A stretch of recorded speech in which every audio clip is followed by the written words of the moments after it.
O Senhor esteja convosco. Ele está no meio de nós. Proclamação do Evangelho de Jesus Cristo, segundo Lucas. Glória a vós, Senhor.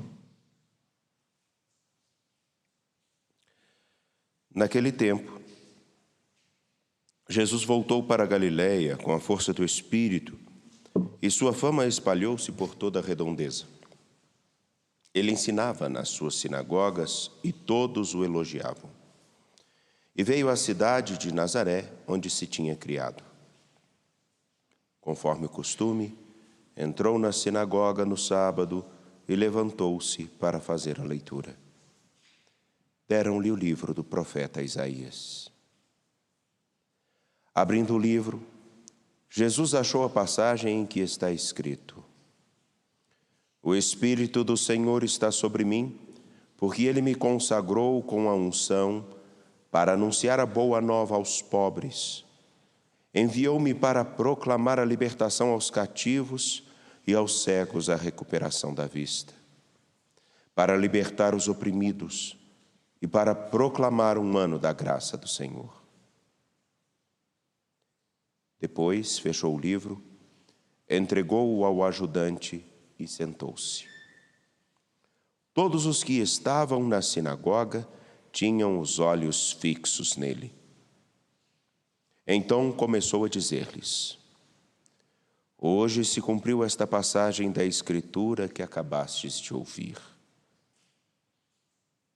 Todos davam testemunho a seu respeito, admirados com as palavras cheias de encanto que saíam de sua boca. Palavra da salvação. Glória a vós, Senhor. Por favor, podem se sentar, sejam muito bem-vindos. Vocês que nos acompanham pela TV Horizonte, pela Rádio América e também pela retransmissora Educar de Ponte Nova e região e pelo nosso canal no YouTube, Uma Impiedade. Estes dias nós temos tido um itinerário muito interessante, muito significativo, muito precioso, a partir da liturgia dos dias da semana após a Epifania. Deus se mostra a nós.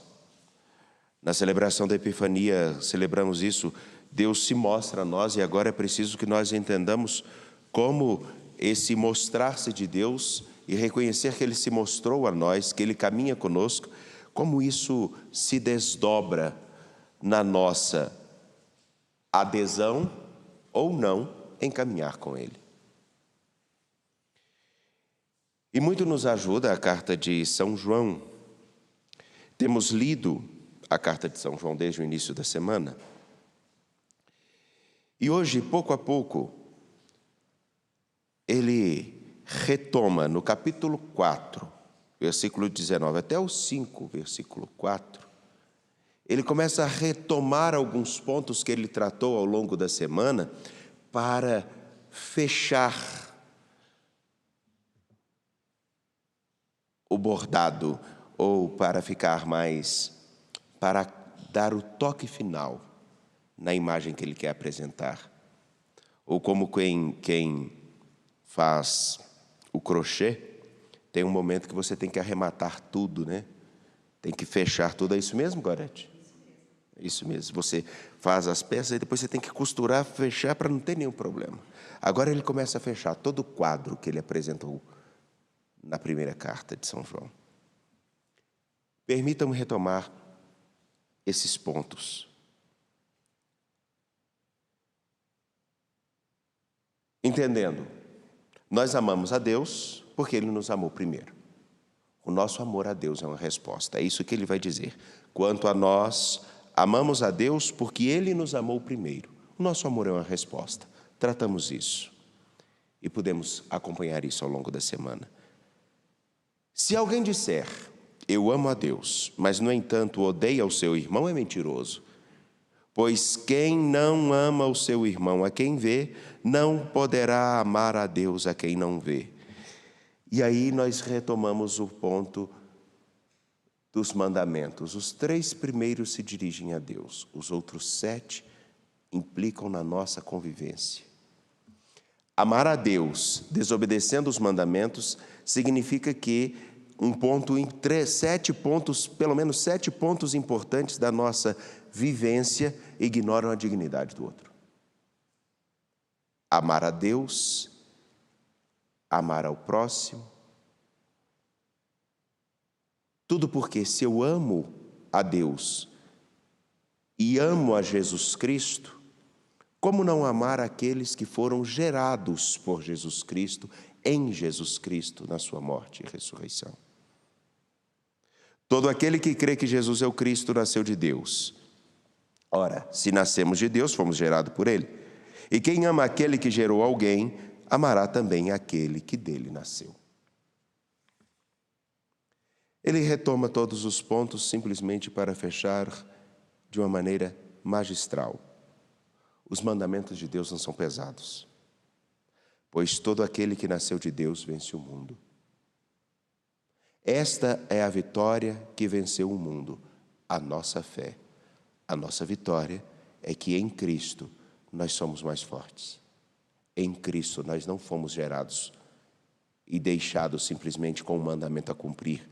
Ele nos ajuda pela força do Espírito a aprimorar, a crescer, a melhorar, na busca de amar sim a Deus, mas demonstrar esse amor entre nós. Talvez seja estranho falarmos isso e logo depois escutarmos a carta, o Evangelho de São Lucas, capítulo 4, versículos 14 a 22a. Porque São João, ele tem um jeito de falar. São Lucas tem outro. Mas, como eu usei a própria imagem de chega um momento em que nós precisamos costurar ou arrematar o bordado, o crochê que estamos fazendo, agora é necessário que nós comecemos a fechar, a coser, a finalizar o nosso itinerário. O nosso itinerário de discípulos de Jesus Cristo que celebram o fato: Deus se encarnou e veio ao nosso encontro. E isso tem que ter uma implicação nos nossos dias. E São Lucas, ele tem uma característica muito interessante, porque ele olha lá para o final da fila. Ele não é como muitos de nós que olhamos para o momento presente. São Lucas é como alguém que tem que dirigir um carro e ele tem que aprender a olhar a pista por onde ele está passando, mas ele tem que saber o que está acontecendo lá na frente, a quase 1 quilômetro de distância. Quem dirige faz isso. Tem que olhar para a frente, tem que ter a atenção. São Lucas faz isso. Ele apresentou para nós a narrativa da infância de nosso Senhor. E agora no capítulo 4 ele apresenta esse menino que veio ao nosso encontro, ele tem uma missão. A missão dele, apontada pelo capítulo 4, retomando Isaías, é justamente: eu vim para fazer a vontade do meu Pai. E há algo muito mais importante. É preciso lançar o olhar lá para frente, porque quem não tem perspectiva de futuro se afunda no presente. Jesus, ao entrar na sinagoga, como era de costume, ele vai dizer: o Espírito do Senhor está sobre mim, porque eu tenho uma missão. Ele me consagrou para anunciar a boa nova aos pobres. Isso soa mal nos ouvidos de muitas pessoas, e principalmente no tempo dual, com tantas ideologias que marcam o presente. Pensamos, e alguns fazem uma reflexão de que é somente aos pobres, mas se esquecem de uma ótica fundamental. Os pobres, na estrutura do povo judeu, eram os últimos, que estavam lá no final. É como se aqui, nessa ermida, lá do lado de fora da ermida, que agora está com a porta fechada por causa da instalação dos andaimes aqui à frente, estariam as pessoas. Então, para eu falar para aquelas últimas pessoas, eu não posso falar num tom que só vocês escutam.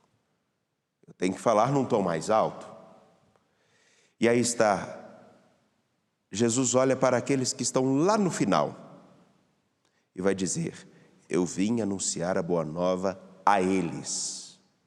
Ora, se ele está anunciando para aqueles que são os últimos, quem está mais perto também escuta, e muito melhor.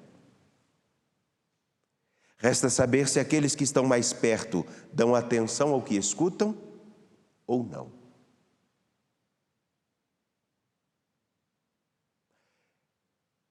Ele, nosso Senhor, vem para anunciar a todos. E ele lança o olhar lá para os últimos. Ao escutarmos a carta de São João, uma pergunta fundamental é: será que nossa fidelidade a Jesus Cristo e a nossa adesão a Ele se compromete em fazer com que a palavra dele, que é carne, o amor dele, que se torna visível no nosso compromisso cotidiano, será que esse mesmo amor se dirige para aqueles que são os últimos e que talvez nem mesmo enxergamos? Será que ele se dirige para aqueles que nem mesmo damos conta de que estão lá? O problema é que nós pensamos nos últimos sempre como aqueles que não têm alguma coisa, mas nos esquecemos que os últimos talvez sejam aqueles dos quais nós nos mantemos mais distantes. Talvez daqueles que nós começamos a eleger como quem é ou não merecedor de receber os benefícios da graça de nosso Senhor Jesus Cristo em nós. Os benefícios da graça de nosso Senhor Jesus Cristo em nós.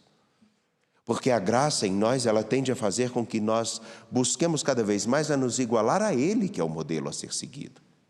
A Ele, que é o paradigma, a Ele que tanta gente fala, que tanta gente cita, mas que se esquecem fundamentalmente que é necessário segui-lo. Ele que vem e proclama a liberdade aos presos, faz com que cegos recuperem a vista, com que os oprimidos encontrem o consolo e que, na verdade, todos possam experimentar. Esse é um tempo de graça no qual nosso Deus se deixa encontrar. E Ele só não será encontrado quando muitos de nós, que temos a missão de falar como nosso Senhor Jesus Cristo, aqueles que estão lá no final, cruzamos nossos braços e achamos que basta simplesmente falarmos de Deus e não deixarmos com que Ele, através de nós, conquiste muitos outros corações. O versículo 22 do capítulo 4 fecha essa moldura da seguinte maneira: esse que veio lá pequeno, que caminha, entrou na sinagoga, retomou a palavra de Isaías e assumiu para si, ele conclui o evangelho. São Lucas termina dizendo que o que eles diziam para ele e dele, todos davam testemunho a respeito deste, que assume a leitura de Isaías na sua própria história e fala: eu vim para isso. E ficam admirados com as palavras cheias de encanto que saíam de sua boca. Todos ficam admirados com as palavras cheias de encanto que saíam de sua boca. E a narrativa do Evangelho de Lucas, se começarmos a perceber, a palavra de nosso Senhor Jesus Cristo e o seu modo de agir estão intimamente ligados, porque a palavra cheia de encanto só toma ressonância numa vida que encanta. E aí, tão simplesmente, se Ele é realmente o paradigma, e Ele é, para que possamos viver realmente a fidelidade ao seu Evangelho, nós precisamos e necessitamos, nunca precisou-se tanto de homens e mulheres que assumam isso, assumam o fato de que as palavras cheias de encanto de nosso Senhor Jesus Cristo tomarão forma no seio de uma comunidade, no seio de uma igreja, no seio de homens e mulheres que tomaram como perspectiva concretizar aquilo que foi falado por São João. Quanto a nós, amamos a Deus porque Ele nos amou primeiro.